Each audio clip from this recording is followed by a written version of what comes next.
अस्सलाम वालेकुम dear students. आज का हमारा टॉपिक है फुल सबट्रैक्टर। लास्ट वीडियो में हमने हाफ सबट्रैक्टर को कवर किया था। अच्छा, फुल सबट्रैक्टर हाफ सबट्रैक्टर की तरह ही होता है, बस इसमें ये होता है कि इसमें 3 इनपुट होते हैं हमारे पास, और हाफ सबट्रैक्टर में हमारे पास 2 इनपुट होते थे। सही, बेसिकली इसका काम भी 3 सिंगल बिट नंबर्स को सबट्रैक्ट करवाना होता है। सही, इसमें हमारे पास टोटल 3 इनपुट होते हैं। ये 3 हमारे पास इनपुट हैं और 2 हमारे पास आउटपुट बनते हैं, एक डिफरेंस और एक बोरो या बी आउट करके। सही है। अब जैसे हमारे पास नॉर्मली होता था कि हाफ सबट्रैक्टर में कि भाई 0 में से 0 माइनस होगा तो 0 ही बचेगा। ये तो सेम टू सेम यही कॉन्सेप्ट तकरीबन सेम ही है। ठीक है, तो 0 में से 0 गया, फिर 0 में से 0 गया तो डिफरेंस भी हमारा 0 बचेगा, मतलब रिमेनिंग, और बोरो भी हमारा कुछ नहीं हुआ तो हमारा 0 लिखा आएगा यहाँ पे। उसके बाद हमारे पास जो आएगा, उसके बाद हमारे पास है 0 में से 0 गया, 0 रह गया, 0 में से 1 जाएगा। ठीक है, 0 में से 1 सब्ट्रैक्ट हो नहीं सकता, इसके लिए हमें क्या करना पड़ेगा, बोरो करना पड़ेगा। जैसे 0 में से 1 सब्ट्रैक्ट नहीं हो सकता, तो हमने 1 एक किस्म से बोरो कर लिया तो हमारा हो गया 10। ठीक है, जब 10 हुआ तो 10 माइनस 1 हमारे पास होता है 1। हाँ, अगर सिर्फ 1 होता ना, 1 माइनस 1 होता तो हमारे पास 0 होता, पर इधर हमारे पास 1 जब बोरो किया तो वो 10 हो गया। 10 माइनस 1 हमारे पास डिफरेंस में भी 1 रह गया, बच गया, तो हमने रिमेनिंग में भी 1 लिख दिया, मतलब डिफरेंस में 1 आ गया, और बोरो भी हमने किया तो उसमें भी एक दफ़ा 1 आ गया। उसके बाद हमारे पास थर्ड रॉ में चलते हैं। उसमें हमारे पास 0 में से 1 माइनस नहीं होगा, अगेन हमें एक बोरो करना पड़ेगा। ठीक है, फिर 1 में से 0 अगर हम लोग माइनस करेंगे तो हमारा 1 रिमेनिंग रह जाएगा, मतलब डिफरेंस बच जाएगा। तो हमारे पास दोनों तरफ 1 आ गया, 1 आ गया, क्योंकि हमने इसमें बोरो भी किया और हमारा डिफरेंस भी 1 बच रहा है। उसके बाद हमारे पास है 0 में से 1 नहीं जा सकता तो एक बोरो करना पड़ेगा। 0 में से 1 नहीं जा सकता तो हमारा 10 में से 1 गया, तो मतलब एक हमारे पास बोरो हो गया, बोरो का 1 हमने यहाँ पे लिख दिया। फिर है कि 1 में से 0 हो गया, 1 में से 0 जब जाएगा तो 1 रिमेनिंग बचेगा, मतलब डिफरेंस हमारे पास 1 आ जाएगा, तो हमने 1 भी लिख दिया। उसके बाद 0 में से 1 नहीं जाएगा, दोबारा बोरो कर लिया हमने, एक बोरो होगा तो ये 10 हो जाएगा, 10 माइनस 1 इसकी तरह, मतलब 1 ही रह जाएगा, और हमारा 1 माइनस 1 जब होगा तो मतलब 0 रह जाएगा, तो ख़त्म हो जाएगा यहाँ पे।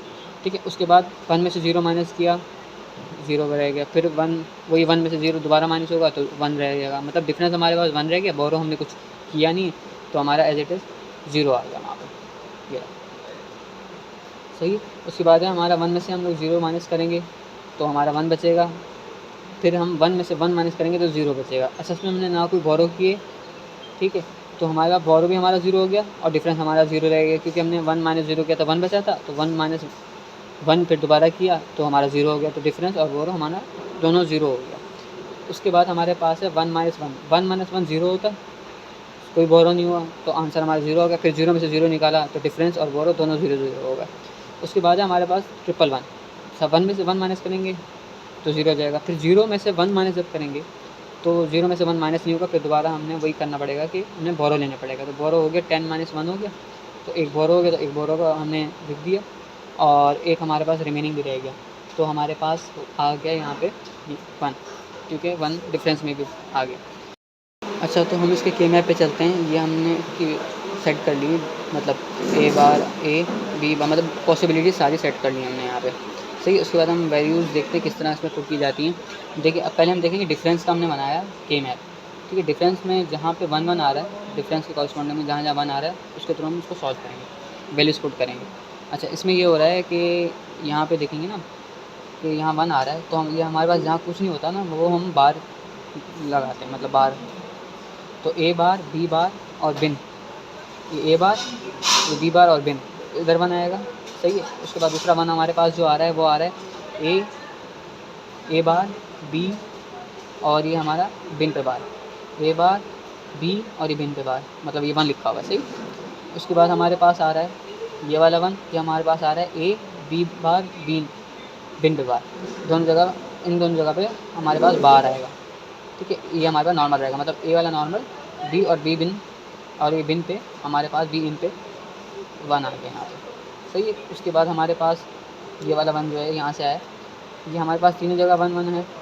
ठीक है, तो हमारे पास ए बार नहीं, सॉरी, ए बी और बिन, इन तीनों पे बार नहीं होना चाहिए, तो ए बी और बिन, बी इन तीनों पे बार नहीं है, तो हमारा 1 आ गया यहाँ पे। सही।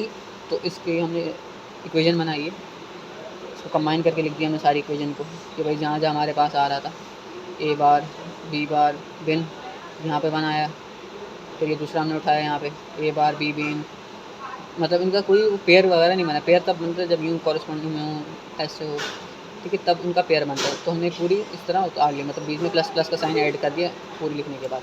अच्छा, फिर जब ये होता है तो लास्ट वीडियो में हमने समझाया था, तो ये ज़ोर लग जाता है, तो हमने ज़ोर लगा दिया यहाँ पे। तो ये कंप्लीट हमारी इक्वेशन सिंप्लीफाई इस तरह हो जाएगी कि ए ज़ोर बी ज़ोर बी इन, ये हमारी कंप्लीट इक्वेशन कंप्लीट हो जाएगी यहाँ पे। उसके बाद हमारे पास है बोरो या बी आउट का के मैप, ठीक है। इसमें भी ये होगा कि हम इसके बोरो के कॉरस्पॉन्डिंग से देखेंगे, उसमें डिफरेंस के कॉरस्पॉन्डिंग से देख रहे थे, इसमें बोरो के कॉरस्पॉन्डिंग से देखेंगे। इसमें देखिए 1 हमारे पास जो आ रहा है वो हमारे पास आ रहा है ए बार बी बार और बी इन पे, ठीक है। ए बार बी बार और बी इन, ये वाला हमारा 1 आ गया, ये हमारा 1 आ गया। उसके बाद हमारे पास आ रहा है यहाँ पे, ये हमारे पास आ रहा है ए बार बी बी इन पे बार, ए बार बी और ये बी इन पे बार, ये वाली जो 1 आ गया हमारे पास।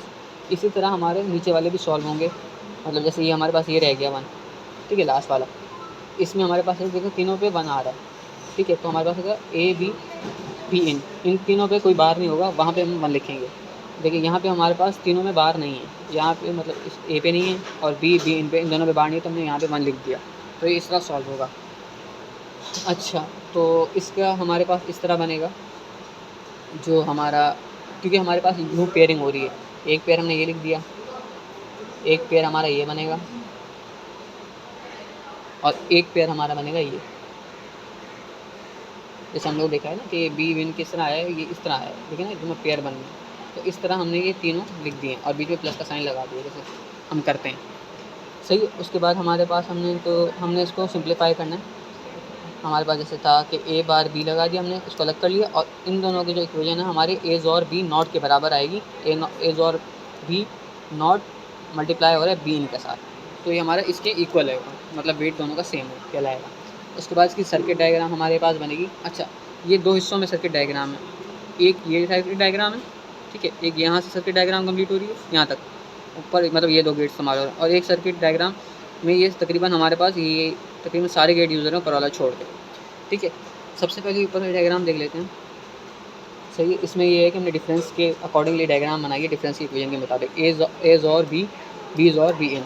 अच्छा, हमारे पास टोटल 3 इनपुट हैं, ए बी और बी इन, जैसे यहाँ पे हमने बताया था, सही है। तो इसमें हमारे पास ये हुआ है कि हमने 3 इनपुट लिए, पहले हमने बनाया एज और बी बनाना है हमने सबसे पहले, तो एज और बी लिखा, एज और बी मतलब जोर का गेट लगाया, तो एज और बी हमारे पास यहाँ पे हो गया, ठीक है। उसके बाद हमने क्या है, जोर लगाना है बीन के साथ, फिर हमने थर्ड वाला जो इनपुट था इसको जोर को और ए प्लस एज और बी को, इन दोनों को हमने जोर करवा दिया आपस में, तो हमारा फाइनल आउटपुट ये आएगा डिफरेंस का, सही है। ये वाली हमारी इक्वेशन यहाँ पे कंप्लीट हो जाती है, ठीक है। उसके बाद हमारे पास है ये वाली ए नॉट बी प्लस एज और बी का कंप्लीट नॉट और मल्टीप्लाई हो रहा है बी इन के साथ, थर्ड इनपुट के साथ हमारे पास।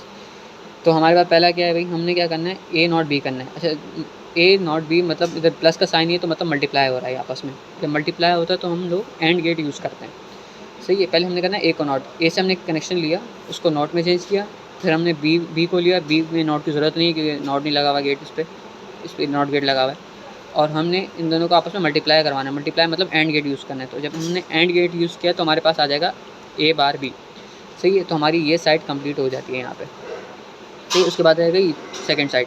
अच्छा, इसमें क्या है, एज और बी पे नॉट गेट है। अच्छा, एज और बी तो हम लोग पहले से निकाल चुके थे ना, तो हमने वहीं से कनेक्शन लिया, यहाँ पे नॉट गेट लगाया ताकि हमारा एज और बी नॉट बन जाए कंप्लीट ब्रैकेट पे, मतलब लग रहा है, सही है। तो हमारा यहाँ तक ये साइड भी हो गई। उसके बाद हमने क्या करना है, बी इनसे मल्टीप्लाई हो रहा है, तो हम मल्टीप्लाई में हमेशा एंड गेट यूज़ करते हैं, तो हमारा ये एंड गेट लग गया, सही है। तो जब हमारा एंड गेट लगा तो हमारा हो गया ए ज़ोर, ये ज़ोर है, सही है, ये ज़ोर है, ए ज़ोर बी के पर बार और बी आए हैं बिन पे, सही है। ये हमारी ये साइड कंप्लीट हो गई। अच्छा, इन दोनों में अब लग रहा है प्लस का साइन, ठीक है। प्लस में प्लस जब भी लगता है तो हम और गेट का इस्तेमाल करते हैं, ठीक है। ये भी आ गया और ये भी आ गया। अच्छा, ये भी आ गया और सॉरी ये भी आ गया। जब ये 2 आए तो हमने लगा दिया ये और गेट, सही है। ये हमारे पास और गेट है, ये हमारे पास एंड गेट है, और ये हमारे पास ज़ोर गेट है, ये भी ज़ोर है, ये एंड है, और ये तो पता ही होगा आप लोगों को, नॉट होता है ये, इन्वर्ट करने के लिए इस्तेमाल किया जाता है ये। सही। तो हम लोगों ने इसको क्या किया, यहाँ पे प्लस करवा दिया, बीच वाला जो प्लस था ना, इसको सॉल्व कराया है। क्योंकि हमेशा होता है बोर्ड मास वाला जैसे रूल होता है, bracket open, divide, multiply, addition, subtraction, इसमें भी ये होता है कि सबसे एंड में हम एडिशन सब्ट्रैक्शन कराते हैं, तो इसमें भी हमने यही किया। सही है। तो इसमें हमने जब और कराया तो हमारी इक्वेशन ये वाली बन जाएगी। So thank you for watching my video. मिलते हैं इंशाल्लाह नेक्स्ट वीडियो में। अल्लाह हाफ़िज़।